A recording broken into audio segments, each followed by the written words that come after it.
This podcast brought to you by Hope 103.2. The Hope Book Club with Katrina Rowe and Natasha Moore, because life's just better with a book.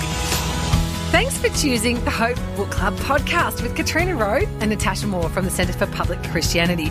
In episode 27, we have books about fierce women. We start with Rodham, a novel by Curtis Sittenfeld. It's a fictional reimagining of the life of Hillary Clinton. It depicts what her life might have looked like if she hadn't eventually accepted the repeated proposals of Bill Clinton. Three Women by Lisa Taddeo is a journalistic exploration of the intimate sex lives of three very different women involved in atypical sexual behaviour. And I've been reading Phosphorescence on Awe, Wonder and Things That Sustain You When the World Goes Dark by Julia Baird. It's part memoir, part self-help, a mix of science, faith and philosophy, considering how we can better ride the waves when life gets stormy. That is all coming up in episode 27 of the Hope Book Club. Let's kick things off with Rodham by Curtis Sittenfeld. The first time I saw him, I thought he looked like a lion. He was 6'2", though I knew then only that he was tall. And in fact, his height seemed even greater because he was big tall, not skinny tall. He had broad shoulders and a large head, and his hair was several inches longer than it would be later, which drew attention to its coppery color. His beard was the same shade. I suppose I thought he looked like a handsome lion, but even from a distance he seemed full of himself in a way that canceled out his handsomeness. He seemed like a person who took up more than his share of oxygen. This sighting took place in Yale Law School's student lounge in the fall of 1970, my second year of law school and his first. I was with my friend Nick, and Bill was speaking in his loud, husky, southern-accented voice to a group of 5 or 6 other students. With great enthusiasm, he declared, "And not only that, we grow the biggest watermelons in the world." Nick and I looked at each other and began laughing. "Who is that?" I whispered. "Bill Clinton," Nick whispered back. "He's from Arkansas, and that's all he ever talks about." The next thing Nick told me was actually, at Yale Law School, less notable than being from Arkansas. He was a Rhodes Scholar. And that was from Rodham by Curtis Sittenfeld.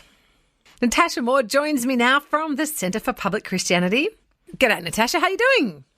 I'm great. How are you? Yeah, doing well. This one is a fictional reimagining of the life of Hillary Clinton. It explores what might have happened if Hillary hadn't accepted Bill's proposal and had instead followed her own path. It's a fictional story, but it's woven around historical events. It explores the compromises involved in political life, the loneliness of life at the top, and the challenges involved in being an ambitious woman. You'd relate to that, wouldn't you, Natasha? You're an ambitious woman. Am I? I think I'm becoming one.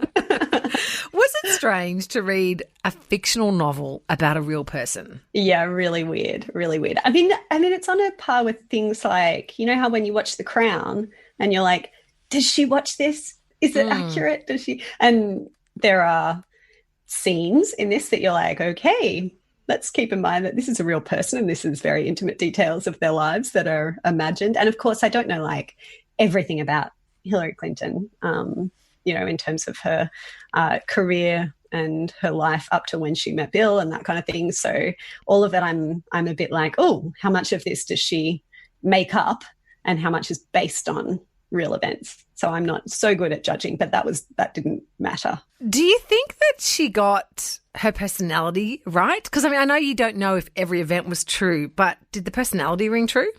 I find it hard for me to say, but I certainly believed in the personality of the person described in the book. She rang true for me. She was sympathetic. It squared with my impressions of Hillary, but of course, like those are quite superficial and from a distance.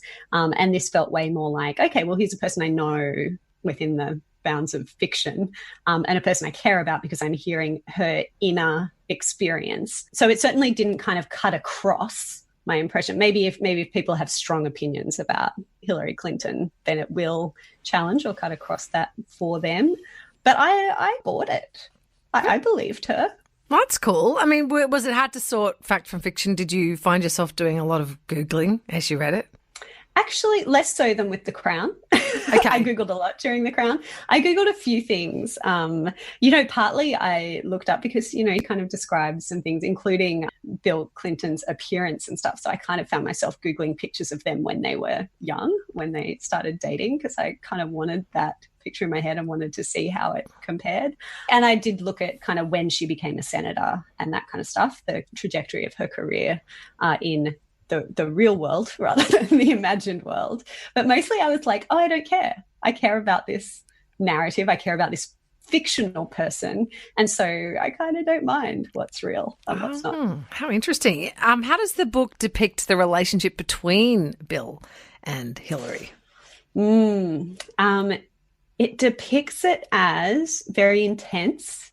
These two are obviously kind of meant for each other. I think you definitely feel the pull and the power of that relationship, but also the compromises that she would have to make, particularly because of his infidelities and the unlikeliness of him ever being faithful to her.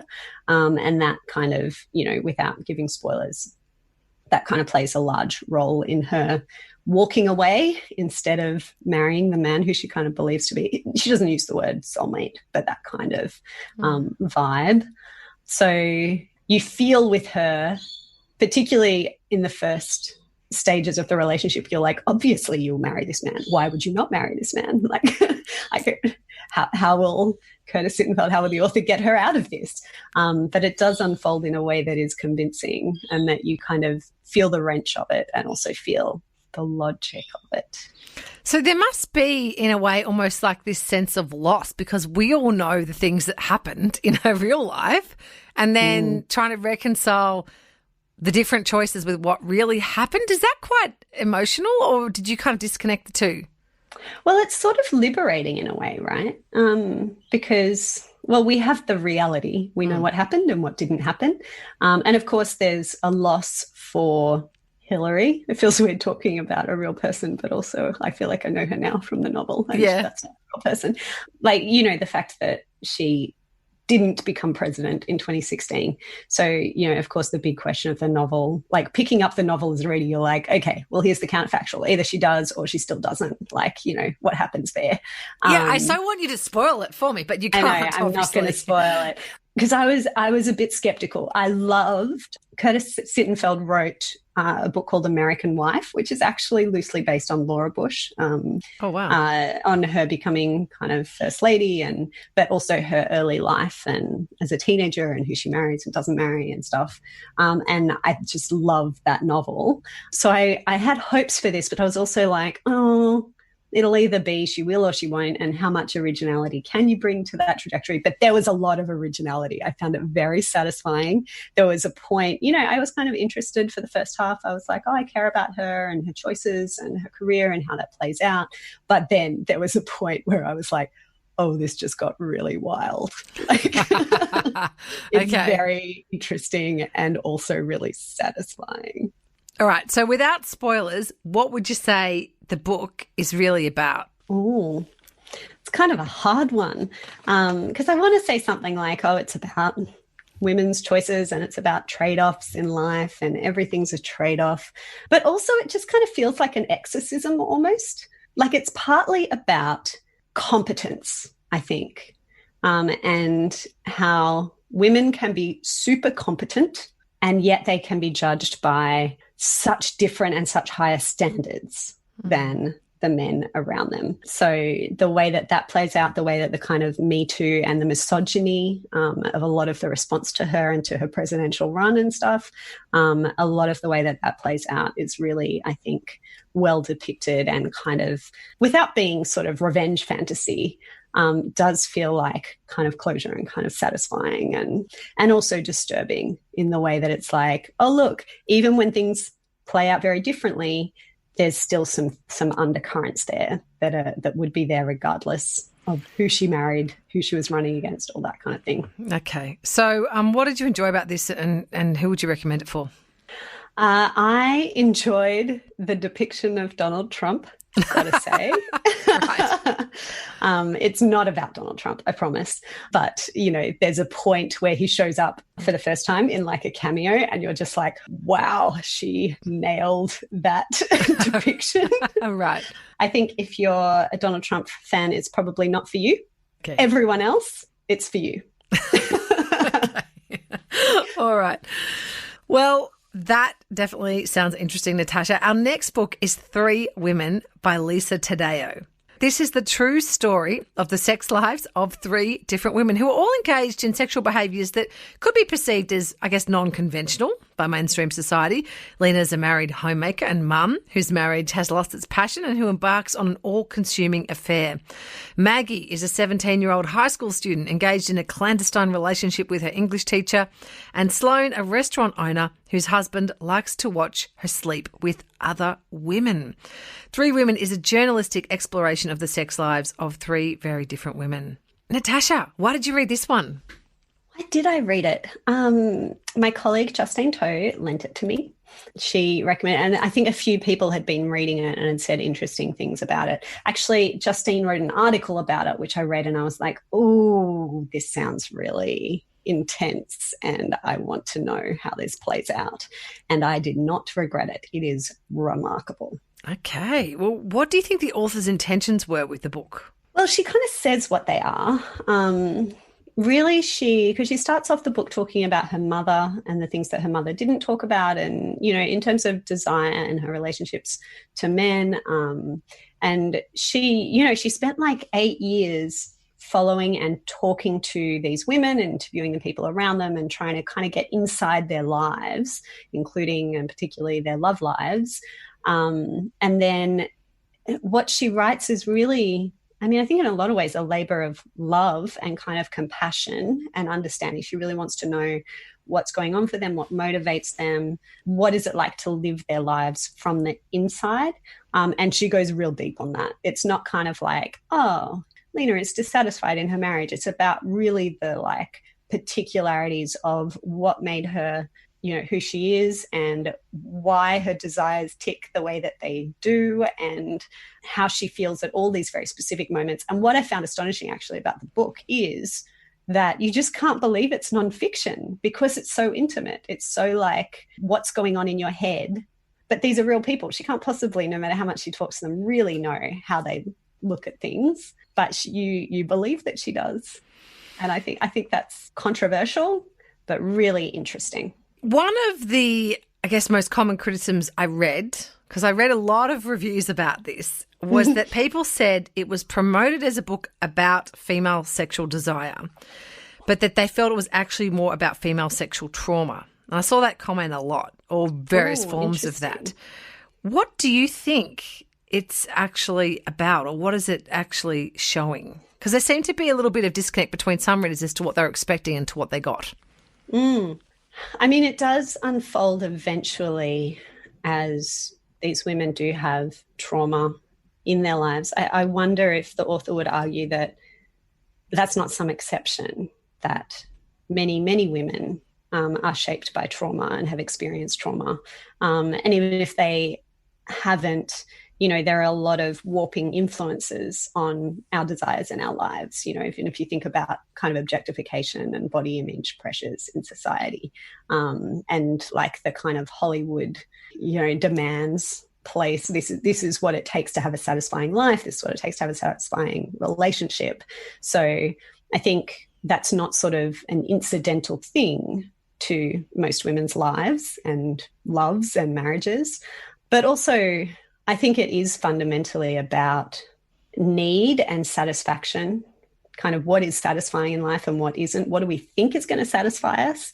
And when we get it, does it? And sort of the dynamics of that, the dynamics of power in relationships. There's this, it's quite devastating in a lot of ways. There's so much that's sad about these women's lives and the things they experience, even in their happiness. So, Lena, the housewife who has this affair, it becomes really apparent that the competitive element to a relationship, Taddeo writes about, the frantic need to be the one who will hurt less than the other.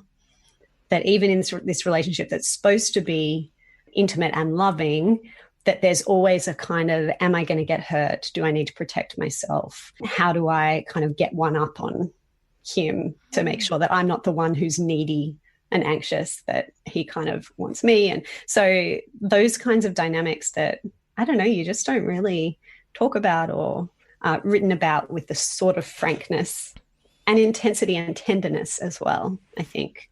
So I mean, given that she follows them for 8 years and these relationships, I imagine, must change a fair bit in that time, how do these women emerge from these really quite complex relationships by the end of the book? Are those relationships, intact, or have they really fundamentally changed? Well, the book is quite intricately structured in terms of going back and forth in time. I don't know that I totally have a handle on, how the writer's relationship with them changed over the 8 years and how that, because of the way that she presents it. And that, of course, is quite a different thing. So, with Maggie, for example, who was a 17-year-old having this relationship with her teacher, but then as a 23-year-old decides to report it when he wins an award for the state's Teacher of the Year. And she's like, I'm sorry, this kind of destroyed my life. And so she goes to the police, and then there's a court case and all that. And you know that from the beginning. So you're going back and forth and going back to the genesis of the relationship and what that did to her and how that has affected her since. I think as it goes back and forth, you go down a layer each time. You can understand why they are the way that they are, why they struggle with what they struggle with, what's satisfying to them and what isn't. Like, one of the things she really wants to do is to be like, this is how people feel. These are people's lives. And a lot of people would judge them for their choices. And fair enough, a lot of them are probably not good choices, but actually there's so much complexity to their experience. Let's understand them as people, and you can actually relate to them as people, even if you disagree with the choices they've made. Actually, there's so many layers to that, and that's true for everybody and for all of their experiences, right? So I think that complexity in itself is doing important work of humanizing people who are different and who make different choices from us. Okay, that's interesting, because I read a lot of controversy and criticism of that relationship of the girl, the 17-year-old, in a sexual relationship with her English teacher, that people felt that was portrayed as, a steamy, fiery relationship rather than as a kind of a... Oh, I don't think so at all. I mean, it is, like, as in that's how it is for Maggie at the time, but there's no sense in which I think Tadeo wants to be like, oh, maybe this was a good relationship. Like the fact that it is very steamy and... the way that he kind of executes that, like kind of draws her in and uses references from Twilight, her favorite books, to kind of cast their relationship, and the way that he poisons future relationships for her. There is no question, I don't think, that he is disapproved of, Yeah, that he's he is been at no point presented as like, this being an okay thing that he did. Okay. Why do you think this is worth a read then? I think it's worth a read purely because she is an amazing writer. I thought her prose is some of the best prose I've ever read. I was just constantly blown away by it. I kept taking photos of paragraphs and sending them to people because I was like, this sentence is amazing. So if you care about prose, I would read it purely for that. Is the explicitness of it confronting? Yes. Yes, it is. Let's be clear about that. I think it might be the most sexually explicit book I've ever read. That might be true. So it's very intense, and I think you want to be prepared for that, or you might want to skip it as a result. But otherwise, I guess just be braced for that if it's not really your thing. But that in itself was kind of, in terms of the honesty, like how deep it goes into the soul and our experiences of life. I don't think it's gratuitous in that sense. I think it does serve a purpose, and she's really trying to do something to talk about things that we don't talk about very much in ways that we don't talk about them. So yeah, I've found it really confronting, but also eye-opening and sad, but useful. Like, I've thought about it a lot since I read it. Yeah, okay. Because we're focusing on women this week, Natasha, I wanted to ask you, if it's possible at all, that you could nominate your top 3 favourite female authors. I know it's a big ask. Look, here's one I prepared earlier. I can name 3. I wouldn't want to say like here's my absolute top 3. Do we want to go one each at a time? Are we? Okay. Yep, we can do that. Well, I'll start with what I would put as my number 3. This could have gone a few different ways, but I went with this based on, okay, the passage of my life, you know, as to where I am and what I've read most and enjoyed and been influenced by. So I am starting at number 3 with Jane Austen.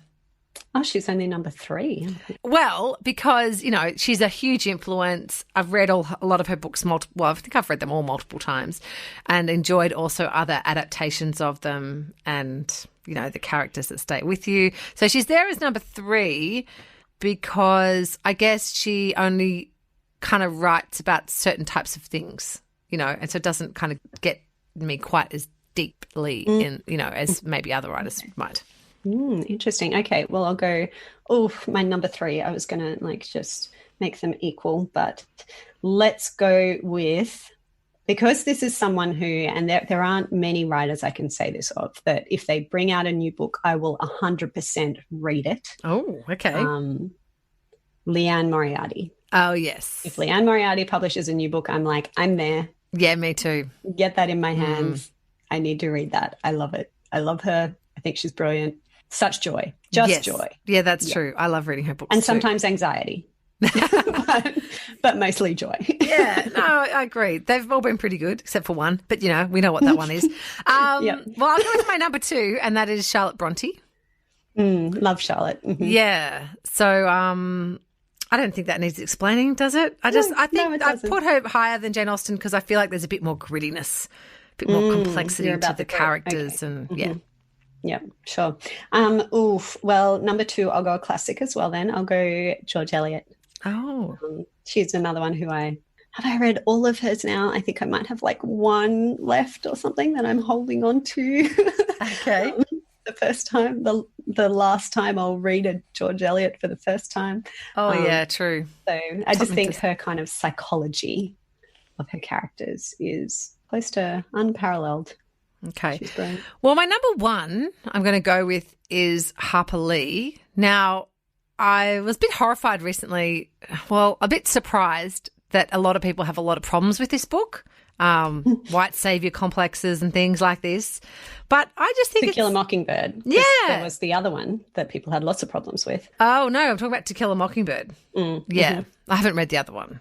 Oh, you haven't? She's like your favourite writer and you haven't read? Well, as in, I was told, well, you told me not to, Natasha. I asked did you. I? And you said, no, maybe don't read it if you really love her stuff. It's on my shelf at home and I haven't read it. But no, I just think, well, I'm putting her as number 1 because I think it is the most perfect book. I just think it's a really great book. And I think it's a product of its time. And I think in its time, it was an amazing book. And now you can't think it's a perfect book if you think it was only an amazing book in its time. No, I think it's amazing. I think it's an amazing book now. But I guess I just recently saw this criticism on Facebook about white saviour complexes and women who cry wolf and people who kind of see it as a problematic text. But I'm like, I just think if you look at it at the basic level of humanity, caring about humanity and standing up for someone who needs help, you know, I think it's a great book.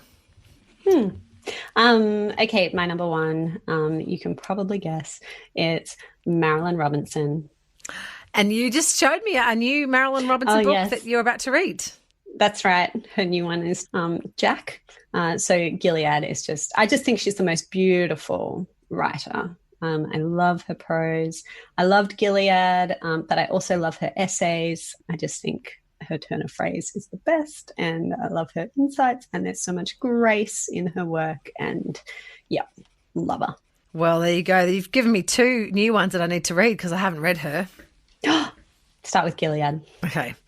All right. Well, I've got one more fierce woman to talk about today, Natasha, and that is that I've been reading Julia Baird's book, Phosphorescence, on All Wonder. You and everyone else except me. Really? I feel like everyone's reading Phosphorescence. I don't know I feel like anyone I'm else who's missing out. read it. I don't know anyone else who's read it. We move in very different circles, apparently. I don't move in any circles now, Natasha. This is the problem. I'm not really speaking. You mean your kids aren't reading Phosphorescence? I just literally work home. But yeah, so, well, Julia Baird is actually my husband's second cousin. Oh, there you go. And I bought the book for my father-in-law because her dad is my father-in-law's first cousin. I thought, he'd like to read a book written by someone in the family. And then I sort of got interested in it myself, basically, from looking at it. For me, it was a good time to read a book like that because I read it, during the height of the pandemic. I guess it helps you to try to make better choices about getting through difficult times, about the things that actually it's kind help. of about resilience, right, and wonder and... Yeah, and, things like reminding you to get out into nature and connecting with good friends and, the things that help. So, look, it's a very sort of mixed bag of a book. So it talks about all sorts of different things like her battles with cancer. She talks about her struggles with the Anglican Church over the ordination of women and that issue. So it sort of talks about her experience of Aboriginal spirituality at Garma Festival in Arnhem Land, which my husband was actually at the same one as her and met her again there. So talks about her passionate love of ocean swimming, friendship, faith, all sorts of things. It is a real mix. I actually listened to it as an audiobook. So it did, to me, lack you did. kind of a clear structure. I couldn't seem to detect a logical structure. Like 1 minute she's talking about life in New York City. The next there's a letter to her daughter. There's a chapter about the way the church treats LGBTQI people. It's sort of a lot of different stuff. I guess it's like her own personal reflections on So life. is it that you need to be kind of a fan of her and then you'll love the book? Or Well, I think anyone who is kind of going, I don't feel like I'm doing as well as I could be in this current situation, could probably benefit from it. Some of the stuff in it is stuff but it's a good reminder. Like there's sort of the obvious stuff people say to you about getting out in nature, connecting with friends, looking beyond your own circumstances. It's not rocket science, but it is a really timely reminder, I think. Yeah. Fierce woman. Definitely. I have an idea it's mostly about like jellyfish. Is that a wrong impression? It's got jellyfish on the cover. You know what? It's really funny. At the beginning, it does have a lot of science about natural luminescence. Yeah, and it's kind of like, what's the point? Like my mother-in-law, for example, got turned off the book because she, I think, listened to the first chapter and thought it was very sciencey. But it's really not a sciencey book at all. It's basically just like there's a bit of research. She talks about how for her, things with natural luminescence have always been real objects of wonder. And she does have a bit of an obsession with ocean swimming that got slightly tedious to me because I'm never going to swim in the ocean. But I think that's kind of where it started with her love of the ocean, seeing luminescent things in the ocean, chasing those kind of a metaphor, like kind of light in the darkness? Yes, seeking out the light. And the fact that it exists in nature, I guess, is a little bit of a sign that this is how it's meant to be. Yeah. Should I read it? Yeah, I would. Yeah, definitely. Yeah, I mean, it's the sort of thing that you could also read in stages. You could just sort of have it by your bedside and just read a chapter. You don't actually need to read it all at once. It is one of those books where you could just read a chapter, 3 days later read another chapter. Yeah. All right, well, that's our episode about fierce women. In this episode, we have talked about Rodham, a novel by Curtis Sittenfeld. Also, 3 Women by Lisa Taddeo. And I was reading Phosphorescence on Awe, Wonder and Things That Sustain You When the World Goes Dark by Julia Baird. And thanks for listening to the Hope Book Club, because life's just better with a book.